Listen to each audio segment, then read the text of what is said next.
buenas tardes. Es un gusto saludarlos a todos ustedes, nuevamente con ustedes. Mi nombre es José Luis Jaramillo, sí, socio, fundador de Qualixoma, la marca Qualixoma, y hoy encargado del canal de Qualixoma en busca del saber. Pues hoy estamos en un episodio más de nuestro canal y hoy es un gustazo tener con nosotros un amigo, un conocido de hace mucho tiempo y un experto en todo lo que es la materia de metrología. Un gustazo, Lalo, tenerte hoy con nosotros. Me gustaría que te presentaras con la gente que nos ve, que les platiques un poquito de tu currículum, tu trayectoria, todo lo que has vivido desde el punto de vista metrología y tu vida profesional, ¿no? Pues platícales. Claro que sí, amigo. Antes que nada, muchas gracias a ti y a Qualixoma por esa oportunidad de participar con ustedes en esta plática, en esta charla del tema referentes a la metrología. Bueno, un servidor, Eduardo Ocampo Jiménez, ¿sí? Soy orgulloso egresado del Instituto Tecnológico de Puebla, de la carrera de Ingeniería Industrial Mecánica. Mi principal desarrollo en la industria ha sido en el área automotriz y específicamente en metrología. He andado en algunas partes por ahí en producción, en calidad, pero metrología pues ha sido mi pasión desde hace aproximadamente 25 años, cuando comencé en la empresa principal armadora del estado. Ahí fue donde comencé con mis primeros pininos en el área de metrología. He pasado en otras empresas, principalmente inyección de plásticos, en ensamble, ensamble tanto de fascias, tableros, puertas, consolas, actualmente asientos. Han sido varias empresas en las que he estado y directamente involucrado en el área de metrología.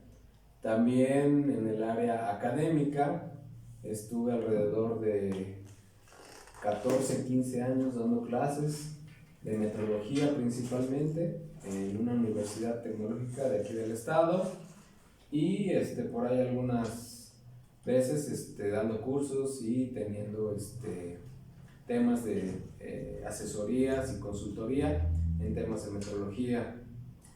Como dice José Luis, bueno, pues sí tengo algo de experiencia en la metrología. Pues hablando en años, ya son 24 años. Toda una vida, amigo. Así es, 24 años ya en esto de la metrología. Y la verdad es que sigo aprendiendo, como todos. Nos damos cuenta que todos los días vamos aprendiendo, hay algo más. Esta dinámica que nos da la vida actual, de la tecnología, de todo, pues nos hace darnos cuenta que sabemos poco, pero lo importante es seguir aprendiendo, ¿no? Bueno, en realidad, Lalo, yo sí te considero como uno de los expertos más fuertes, uno de los exponentes más fuertes de la metrología, sobre todo industrial. Yo sí creo que eres una de las personas más capacitadas, que más conocimiento, por toda la experiencia que tienes y todas las áreas que has estado. Es obvio, te las sabes de todas, porque has estado. No es lo mismo, es muy importante mencionarles que la metrología va variando dependiendo de los procesos, las partes, claro. ¿sí? El tipo de fabricación, de manufactura que sea. Pues tú has estado en todo, ¿no? Pues no en todo, pero sí en varios, ¿no? Porque ¿Has estado en plástico? Un poco en plásticos, en lo que es inyección y extrusión. Okay. He estado en maquinados, motores, o sea, de alta precisión. Claro. He estado en ensambles que son complicados, aunque a lo mejor no son tan precisos, pero son muy complicados. He estado también en el tema de quemacocos, ¿sí? Todo un tema los quemacocos. Sí, todo tiene, como decimos, tiene sus bemoles, porque hay cuestiones que de repente la experiencia, por decir, en los maquinados, pues ahí son tolerancias muy, muy cerradas, muy pequeñas, que hacen que no funcione tu ensamble. Y cuando eso tú lo quieres aplicar en un quemacocos donde dices, bueno, tengo tolerancias más amplias, aparentemente, pero te das cuenta que no son tan amplias, ¿no? ¿Por qué? Porque el funcionamiento, la precisión, etcétera, son diferentes. El esfuerzo, deslizamientos, posiciones, etcétera. Es algo complicado.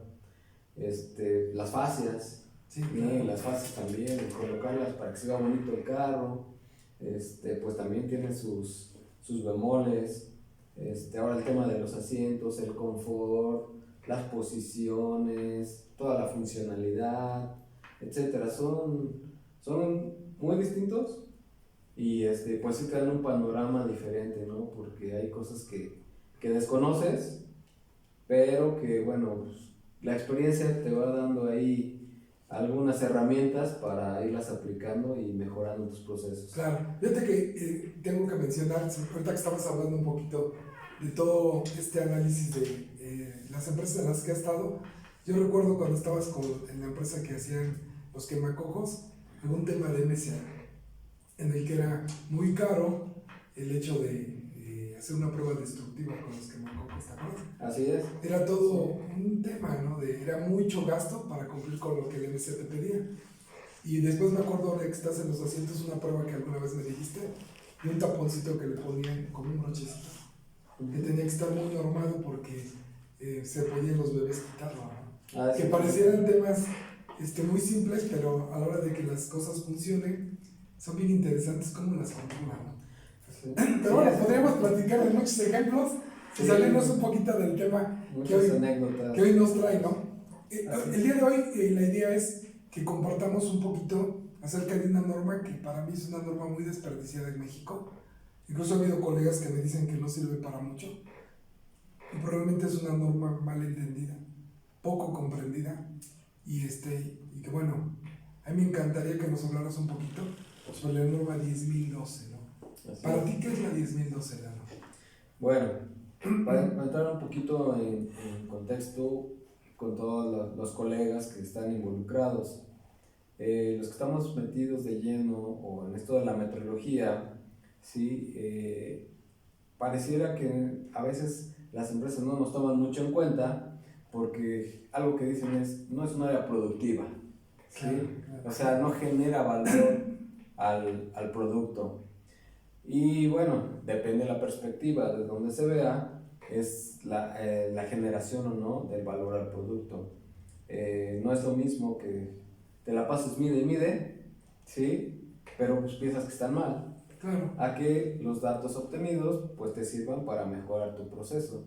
Y entonces si lo ves desde ese punto de vista, pues ya le estás agregando valor al proceso, ¿no? Pero bueno, la 10.012 es una norma internacional que nos ayuda a lo que es controlar, conocer, determinar los alcances de nuestros sistemas de medición. ¿Qué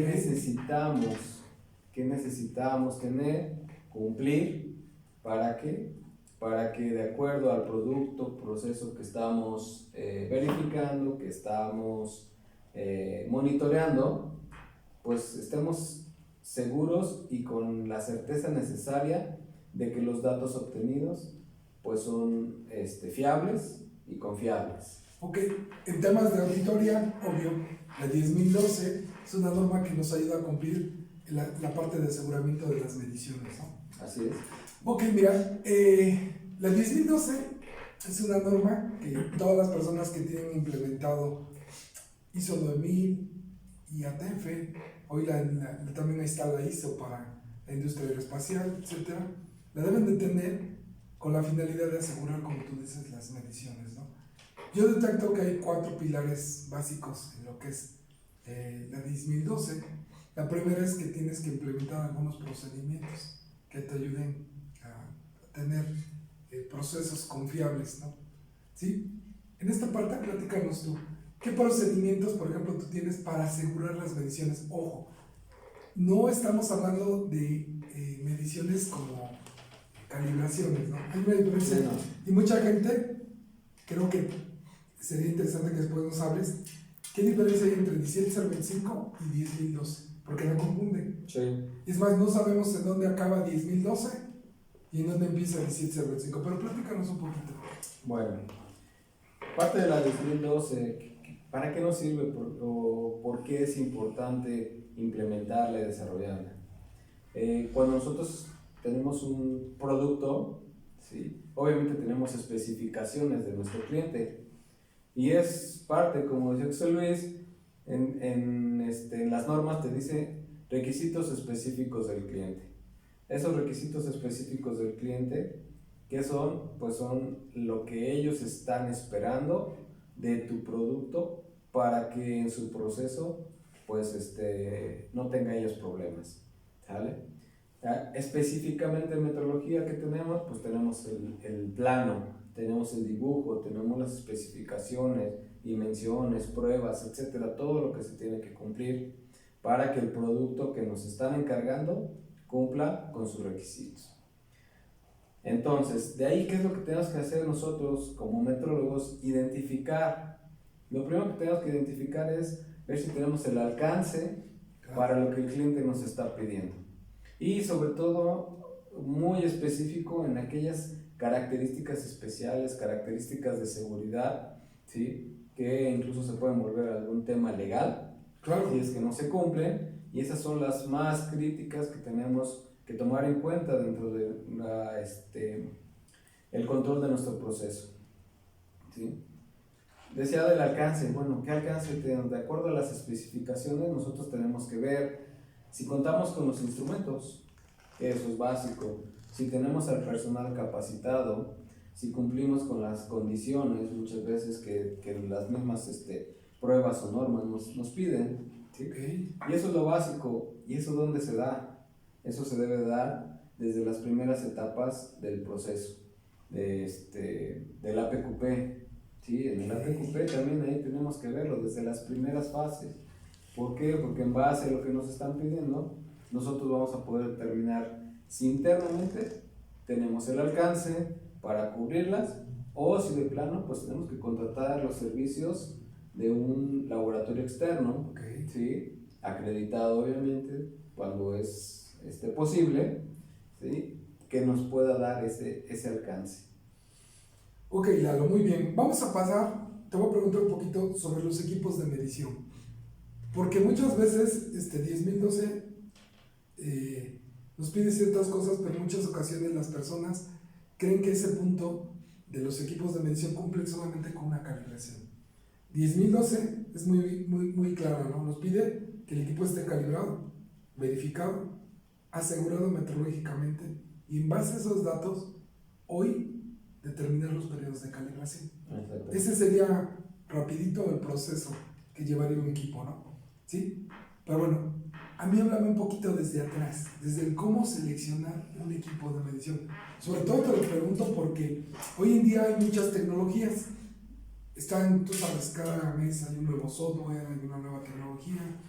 Está incluso en algunas áreas mudando la medición de máquina de coordenadas, por ejemplo. Se está volviendo por medio de interferometría, por medio de escaneo láser, ¿sí?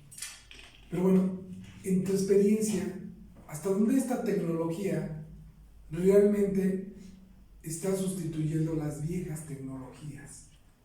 Por ejemplo, yo sigo pensando, y bueno, tú en la experiencia en la industria la tienes más que yo, que sigue siendo la reina la CMM de puente, ¿no? Con los cabezales y todo lo que conlleva, ¿no? Pero sin en cambio hoy hay una fiebre de los brazos, los equipos de fotogrametría, de la marca que tú quieras, ¿no? Claro. ¿Qué tanto está alcanzando esta tecnología a desarrollar las exactitudes de los equipos de antes? ¿Tú qué dices? Bueno, yo también soy un enamorado de las máquinas de coordenadas, claro, de contacto. Sí. Para mí, al momento, no hay ningún sistema que sea perfecto.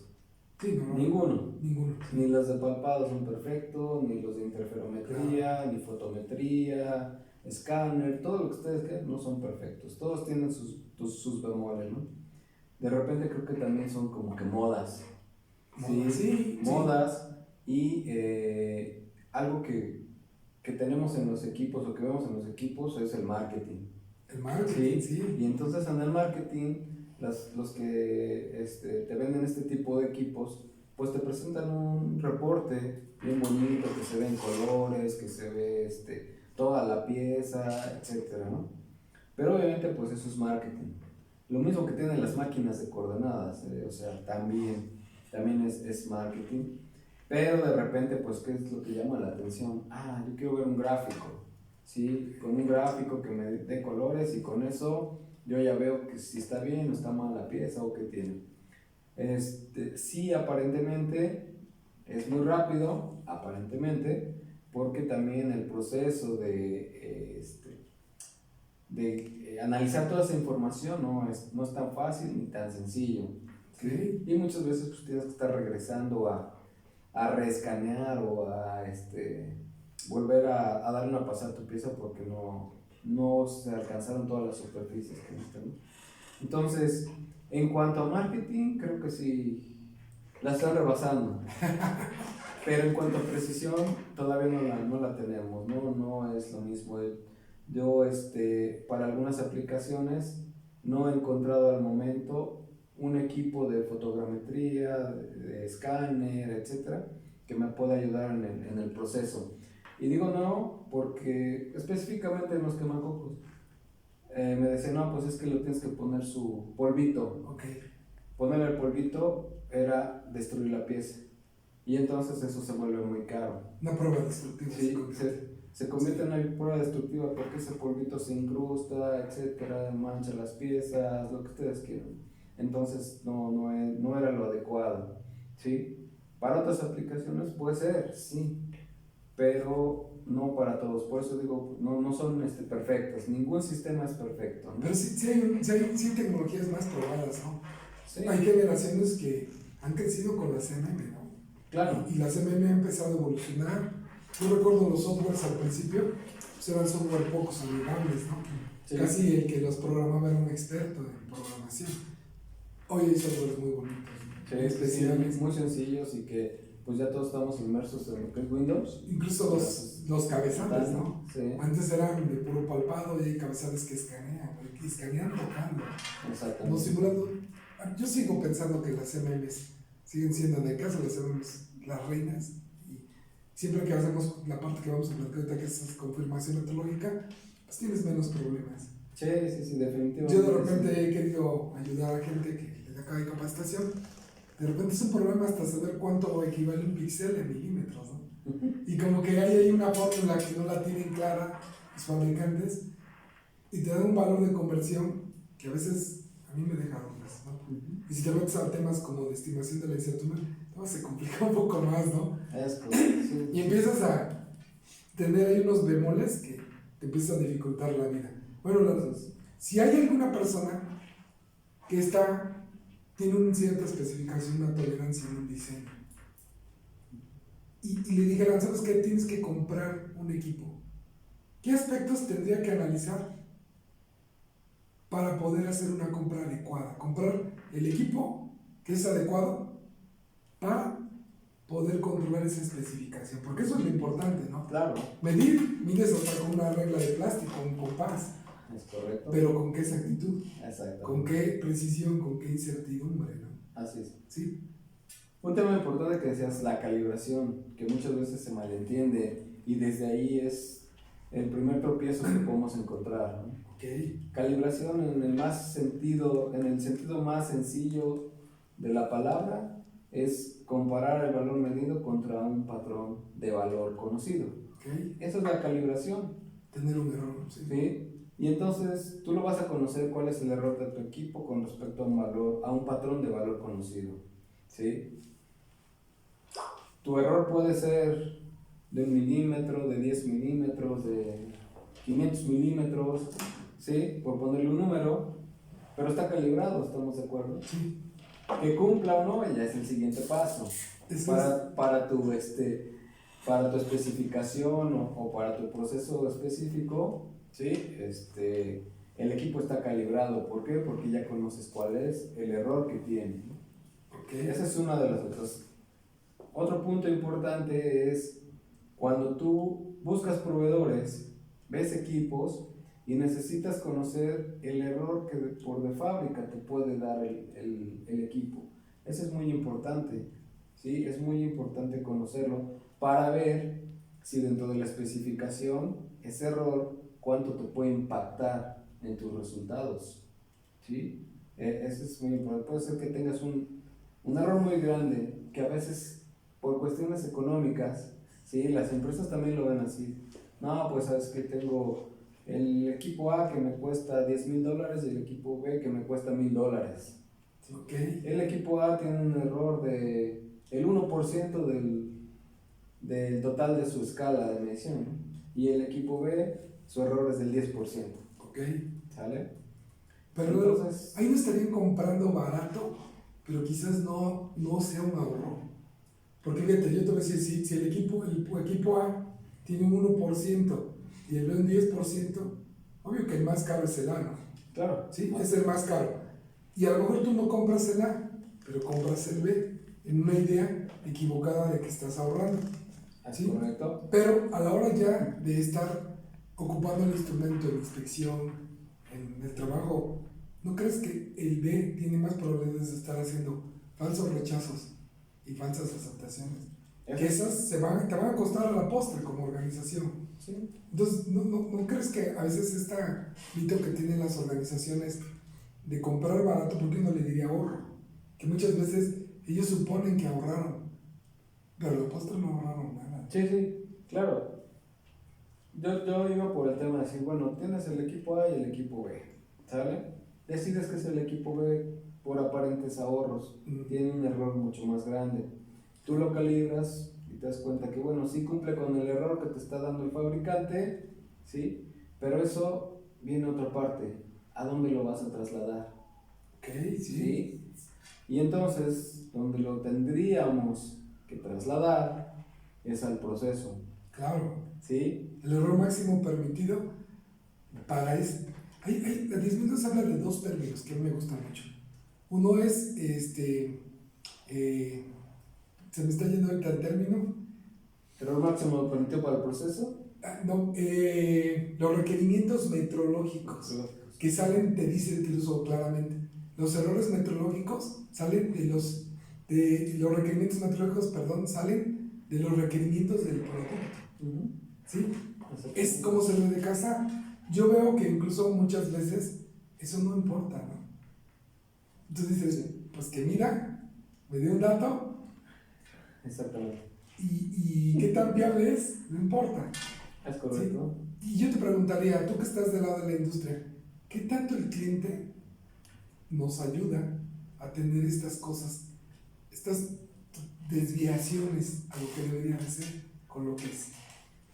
¿Qué tanto el cliente te dice, oye, no, compraste pero este no te sirve?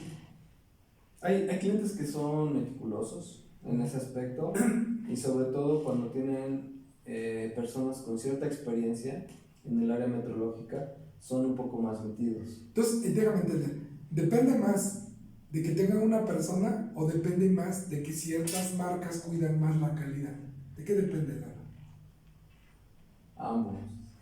¿Ambos? A ver, Sí, explícanos sí. un poquito de Sí, esto. es que muchas veces la marca aparentemente cuida la calidad. Okay. Y lo que hace es que te restringe mucho intolerancias. Okay. Es por una parte. Pero no se mete tanto al tema de tus equipos, ¿no? Okay. Sino es como que, pues esta es mi tolerancia y con esa la tienes que cumplir. Okay. ¿Sale? ¿Y qué es lo que hago para ver si la cumples? Te hago un comparativo con lo que yo mido contra lo que tú mides. Y si está cercano, ok, estamos de acuerdo. Pero por ejemplo, en esos criterios, Lalo, yo siempre pregunto, es obvio que no te va a dar igual porque no es la misma máquina, no es el mismo método, no es la misma persona. Hay diferencias. Y yo siempre les pregunto a las empresas grandes, ¿no? ¿Y cuál es tu criterio de aceptación o de rechazo, no? Perdón, sí. ¿Sí? ¿Hasta cuánto, no? O sea, porque no te va a dar igual, es imposible. Sí, claro. ¿Sí? Totalmente de acuerdo. Pero ¿hasta cuándo? ¿Hasta dónde es permisible? Yo me sacan unas cosas muy empíricas, Lalo. Sí. No sé tú qué puedes opinar de esta parte. No hay tampoco hay algún procedimiento donde no sabes que en base a este procedimiento, a esta estadística, a este historial de datos, etcétera, yo te voy a dar, por decir una, no certificación, sino más bien un visto bueno de que tus mediciones y las mías coinciden, ¿no? Ok. O son confiables en base a esta información. No lo tenemos, ¿no? Fíjate, a mí me han dicho a veces, Sí. es que podemos hacer un MCA. Algunas de las pruebas, no, porque MCA son piezas. Exactamente. Entonces, para probar un equipo, yo por ejemplo siempre les he propuesto, ¿no? ¿Por qué no para hacer esas homologaciones que le llaman así en la industria, implementan algo como similar a lo que hacen en 17025, ¿no? Por ejemplo, hacer un buen diseño de una prueba de H y K de Manuel, un Groups, Cochrane, unos cuadros latinos, una NOVA, diseñado de forma diferente, un poquito diferente a la MSA, para que puedan hacer esas homologaciones, ¿no? Porque yo sí veo que son como muy a mi sentimiento, muy a priori, ¿no? Sí, yo considero que, no sé, a veces me han dicho, el 10, que tengan una variación del 10%, ¿no? De la especificación, digo, pero bueno, ¿de dónde sacan ese 10%? Ajá. ¿Cómo me aseguran ese 10%, no? Sobre todo porque el 10012 es el amarre entre las core tools. Y una de las core tools que amarra mucho en la 10012 es el MSA. El MSA tiene 3 zonas, una menor al 10%, que es la OK. Entre el 10 y el 30 es la zona condicional y mayor al 30. Entonces, si ellos hablan que hay una diferencia entre el 10%, tienen mucho riesgo de que ese 10% te saque y te meta, o estés teniendo peticiones en la zona 2. Claro. Y entonces, digo, eso me conflictúa, ¿no? Sí. No sé tú cómo lo analizas desde la perspectiva de la experiencia diaria que tú tienes a todos los días, ¿no? Sí, se vuelve un conflicto a veces, en ocasiones, a veces, como no hay una regla, una norma, un acuerdo por lo menos, muchas veces lo que haces tú como proveedor es, espero que la medición que tengo le dé la misma tendencia a mi cliente y muy cercana, para que así no tengamos problemas, ¿no? Claro. Basado en que no tenemos, es lo que te digo, no hay este tipo de acuerdo. Lo único que sí podemos ver a veces es que, bueno, aparte de la medición, la funcionalidad de la pieza. Claro. ¿Sí? Si la pieza me está funcionando, si la pieza está ensamblando bien y no estoy teniendo reclamos, ok, mi cliente me la compra y confía en pero es que eso es muy a priori, ¿no? Porque la pieza puede funcionar bien ahorita, en este momento, pero si tú tienes una pieza que entró, funciona pero forzada, pues cada postre. Sí, ahí viene el otro tema de los clientes, es mi lote está grande, donde entra tu pieza está grande, entonces necesito que tu pieza sea grande, que se vaya a los límites superiores, ¿no? Pero después por alguna cosa el proceso del cliente también cambió y ahora sus piezas se volvieron más pequeñas. Okay. Y entonces te dicen, ¿sabes qué? Ahora mueve tu producto a manera de que tus piezas también vengan pequeñas para que me funcionen. Entonces, pero eso es complicadísimo. Sí, o sea, desde el tooling, sí. Modificaron tooling, modificaron fixture. Sí, no. O sea, el mismo proceso. Etcétera, no, sí, de eso repente es cuantioso. de repente se les hace fácil. No, pues es que estás al límite superior y tu tolerancia, por hablar de una tolerancia aparentemente grande, está hacia casi 1 milímetro, estás bien ahí. Pero ahora, ¿sabes qué? No está pequeña, entonces necesito que la muevas hacia el límite inferior. Y si tu tolerancia era de más o menos 1 milímetro, ¿sí? Y ahora te dicen, quiero que estés pequeño, 1 milímetro menos. Okay. Entonces no es que te muevas 1 milímetro, prácticamente tu producto lo tienes que mover 2 milímetros. Claro. Sí, superior al inferior. Y eso en una inyección de plástico, eso en un metal, eso en cualquier proceso es muy complicado.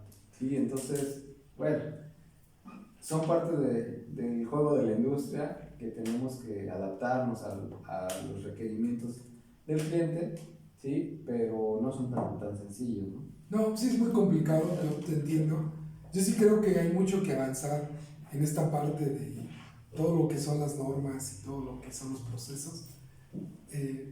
Para mí por eso eres una persona muy importante que estuvieras como invitado, porque bueno, te he conocido en muchos procesos. Sí, Y nos puedes platicar mucho hace rato antes de entrar claro. al capítulo, a empezarlo a grabar. Yo hablaba, le decía, vamos a empezar porque con Lalo podíamos estar un día entero, ¿no? Platicando de todas tus experiencias. Lalo, regresando un poquito a la 10.012, ¿sí? ¿Tú qué crees que nos deja esta 10.012 con esa forma de ubicarlos? Porque antes no se hacía. Yo veía que era un vicio, que llegaba a una auditoría y el auditor te decía, tienes calibrado este equipo, y le llevas el informe y te ponen palomita.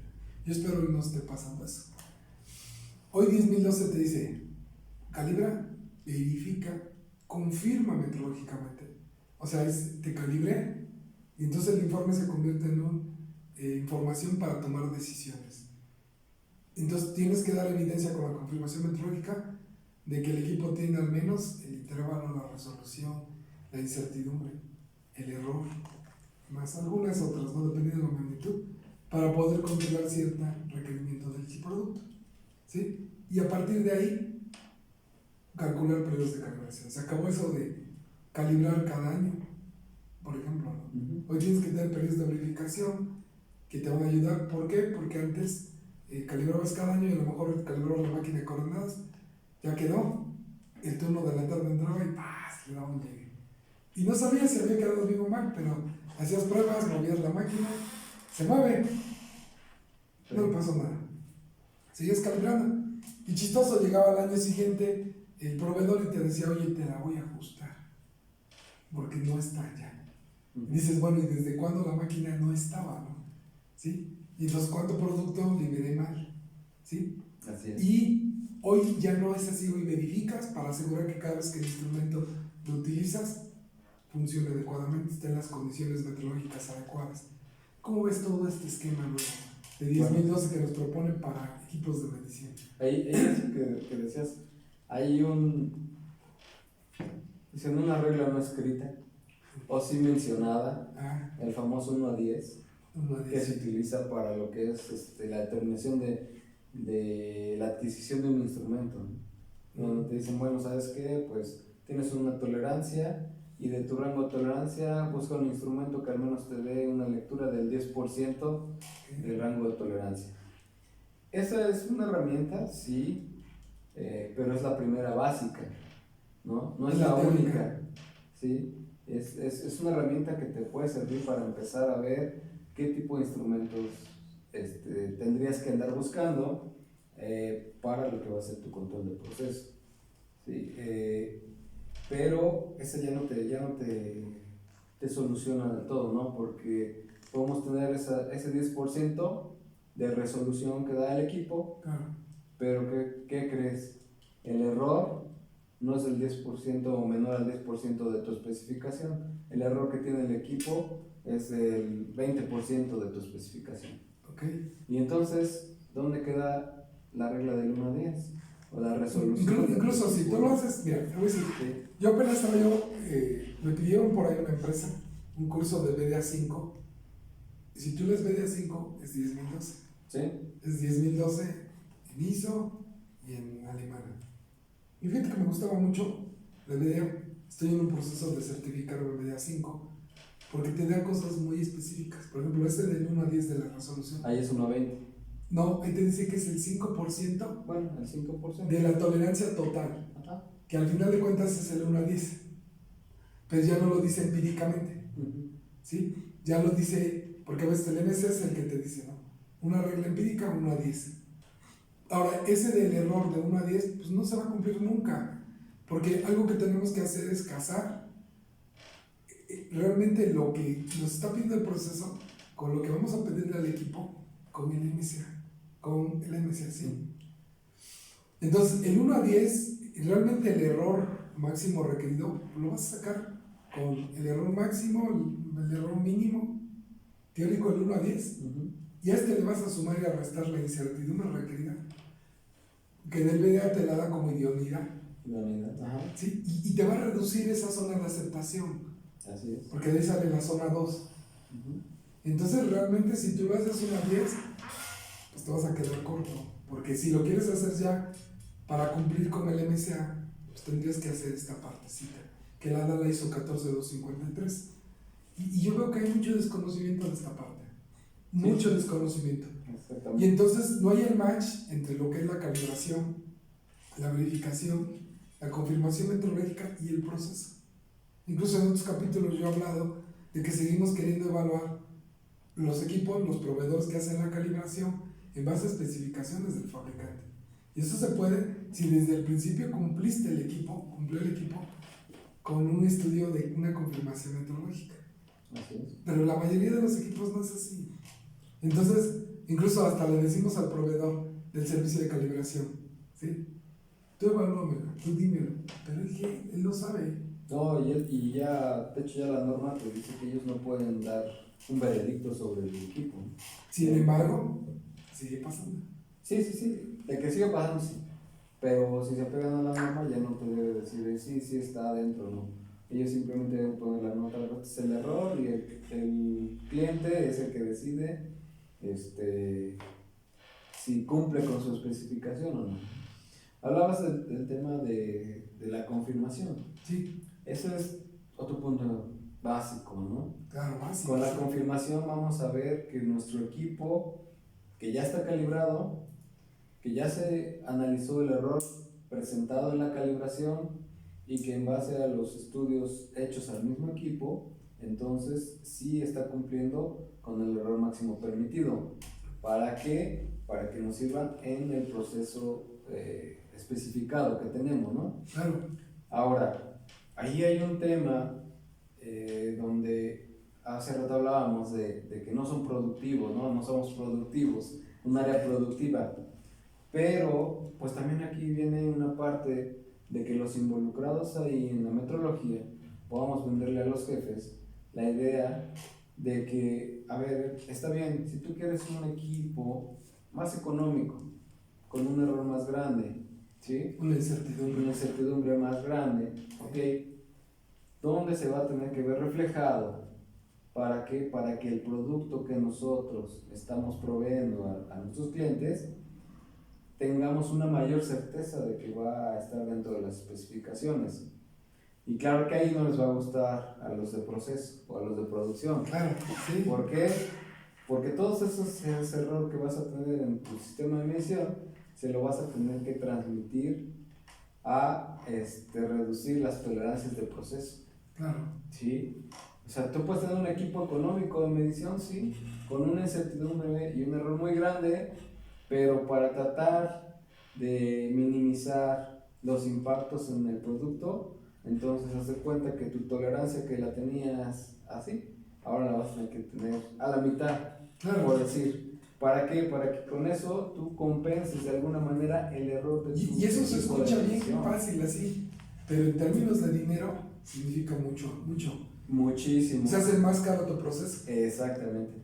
Entonces, esa es una de las maneras en que tendríamos que verlo.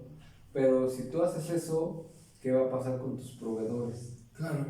Los que también, porque muchas veces somos clientes, ¿no? Tenemos subproveedores, perdón, y también les tenemos que exigir. Claro. ¿Sí? Porque, ¿qué es lo básico que decimos? Pues mi producto tiene esta tolerancia, más o menos 5.